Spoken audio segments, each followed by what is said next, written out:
6 তারিখে আমি Abu Dhabi airport আসি। আসার পরে আমি যখন ইমিগ্রেশনে আমার পাসপোর্টটা দিই, তো বললো যে তুমি আর এই দেশে ঢুকতে পারবে না। অধিকাংশ সময় বাংলাদেশি প্রবাসীদের দুঃখ দুর্দশার কথা সংবাদের শিরোনাম হতে দেখা যায়, কিন্তু এসব ঘটনার ভিড়ে এমন কিছু গল্প থাকে যেগুলো শুনলে আপনি অশ্রুসিক্ত হতে বাধ্য। নিজের ব্যবসা, পরিবার পরিজন, সন্তান রেখে বাংলাদেশে এসে একজন প্রবাসী নানান জটিলতায় আটকে যান। এ সময় তার সাহায্যে এগিয়ে এসে মানবিকতার এক অনন্য নজির তৈরি করলেন বাংলাদেশে নিযুক্ত সংযুক্ত আরব আমিরাতের রাষ্ট্রদূত আবদুল্লাহ আলী আবদুল্লাহ খাসিফ আলহামুদি। আজ আপনাদেরকে সেই গল্পটাই বলবো।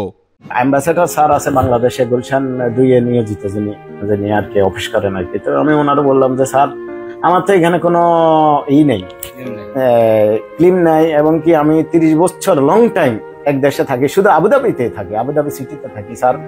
আমার লেবার, ইমিগ্রেশন আপনি চেক করে দেখেন, আমার যদি পুলিশ, ইভেন পুলিশ, সিআইডি, যদি আমার কোনো সমস্যা থাকে স্যার, আমি ওখানে যাবো না।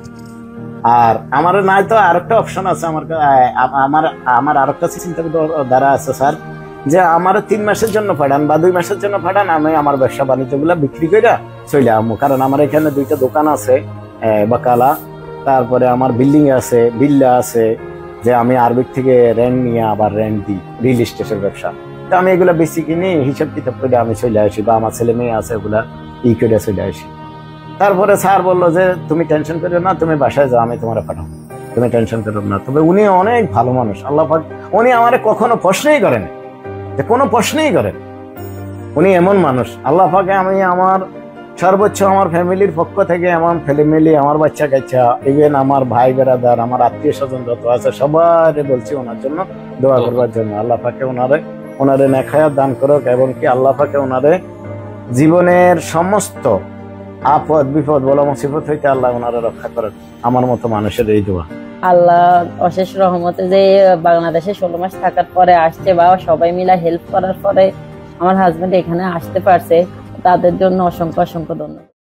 নোয়াখালীর সন্তান মোহাম্মদ হারুনুর রশিদ, যিনি 1994 সালে জীবিকার তাগিদে পাড়ি জমান আরব আমিরাতে।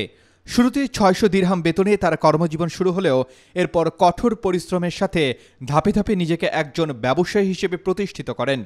এরপর তিনি নিজের স্ত্রী ও সন্তানদেরও আমিরাতে নিয়ে যান। 16 সালে আমি রিয়েল এস্টেটের ব্যবসা শুরু করি। তো 16 সালের থেকে আলহামদুলিল্লাহ আল্লাহ পাকে আমারে অনেক ভালো রাখছে। আমার এখানে বিল্লা আছে, বিল্ডিং আছে, তারপরে আমার সানাইয়া বকালা আছে। যাক আলহামদুলিল্লাহ, আমি অনেক কষ্ট করে ছড়াই উতরাই তারপরে এখান পর্যন্ত আসলাম। সবকিছুই সুন্দরভাবে চলছিল তার। এর মধ্যে 2022 সালে একদিন মায়ের অসুস্থতার খবর শুনে দেশে আসেন হারুন, এবং ফিরে গিয়ে দেখেন তিনি টিবি ভাইরাসে আক্রান্ত।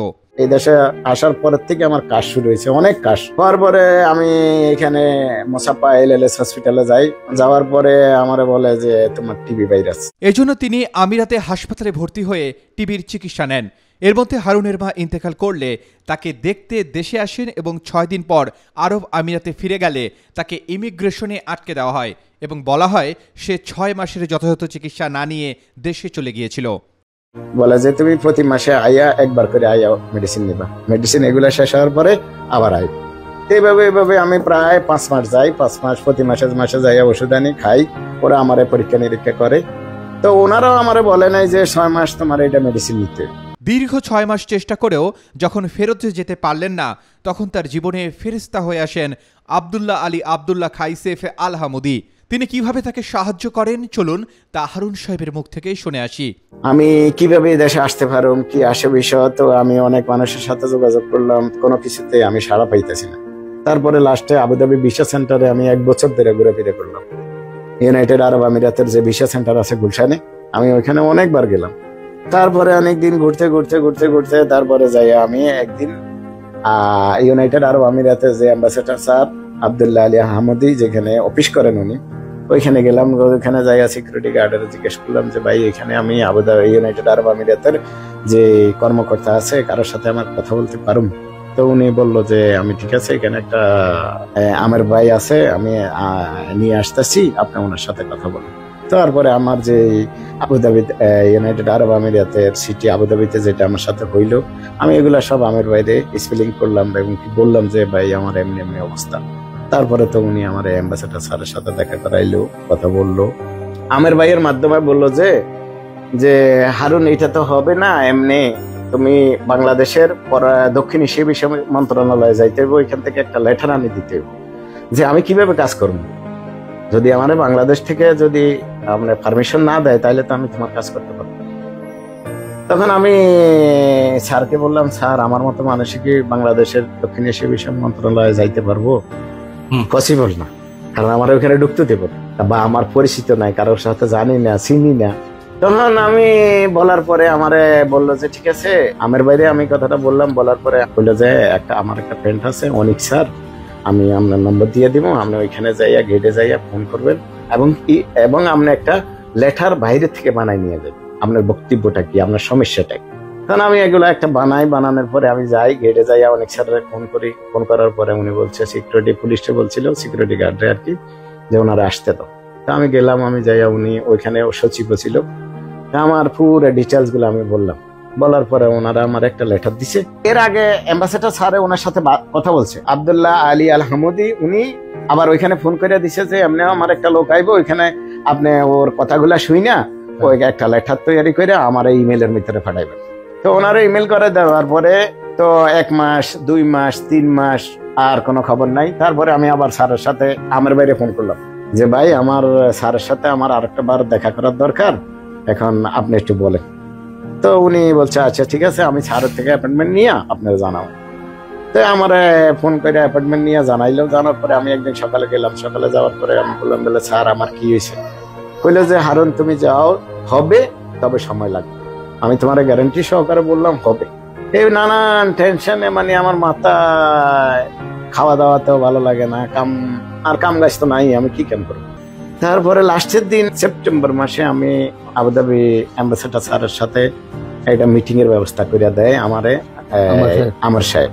উনি আমারে একটা ব্যবস্থা করে দেওয়ার পরে আমি যাই ওনার সাথে বললাম যে স্যার, এরপরে আমার ছোট ছেলেটার এইখানে পইরা এই মাথাটা বাইরে গেছে। তখন আমার ফটোটা আমি আবার স্যারের দেখালাম যে স্যার আমার ছেলেটাও অ্যাক্সিডেন্ট হয়েছে, তারপরে আমার বিভিন্ন সমস্যা, ব্যাংক কার্ড লক হয়ে গেছে গা, লাইসেন্স রিনিউ করতে পারবো, আমার বহুত সমস্যা, এখন আমি কি করবো, আমার তো যাওয়ার দরকার স্যার প্লিজ। তখন স্যারে মানে আব্দুল্লাহ আলী আল হামুদি আমার বললো যে হারুন তোমার আমি এই সপ্তাহের ভিতরে পাঠানোর ব্যবস্থা করুন, আমি এখন ফ্লাইটে আজকে রাত্রে আমি আবুধাবি যাবো। তো আমি চলে আসলাম। আসার পরে 1 সপ্তাহ 10 দিন পরে আমার ভাই ফোন করছে, বললো যে ভাই আপনি আসেন, আপনার কাজ হয়ে গেছে, আপনার পাসপোর্ট এবং আমার আইডিটা নিয়ে আসেন। আব্দুল্লাহ আলী আল হামুদি বলছে যে আপনার কাজ হয়ে গেছে, সব ক্লিয়ার, এখন আপনি যাইতে পারেন। এই কথা শুনে তো আমার খুশি বা আবেগ বলতে কি মানে জিনিসটা আমার বিশ্বাস হয় না যে আসলে কতটুকু হলো কতটুকু না হলো। তাই আমি ওইখানে 2 রাকাত নফল নামাজ পড়লাম। তখন আমি বুলদাগাঁও ছিয়াতে ছিলাম, বরপাড়াতে একটা বাজার ছিল, ওইখানে ছিলাম আমি 2 রাকাত। তখন আসর নামাজের পরে 2 রাকাত নফল নামাজ পড়িয়া তো পরের দিন আমি গেলাম স্যারের সাথে। স্যারে বললো যে তুমি পাসপোর্ট হারুন হয়ে গেছে, আমি এগুলো ক্লিয়ার করছি, এখন তুমি যাইতে পারবো, যে কোনো সময় আবুধাবি ফ্লাইট করে যাইতে পারবো, এখন আর তোমার কোনো সমস্যা নেই। শুধু হারুনুর রশিদ নন, তার মতো এমন বহু প্রবাসীকে এমন মানবিক সেবা দিয়ে আসছে আরব আমিরাত দূতাবাস বাংলাদেশ এবং সংযুক্ত আরব আমিরাতের মধ্যে এমন সম্পর্ক বজায় থাকুক, এমন প্রত্যাশা আমাদের প্রবাসী মানুষ ও সকলের। Arman Ali, Daily Sun. For more updates, follow us on Facebook, subscribe our YouTube channel, get the latest update on www.daily-sun.com.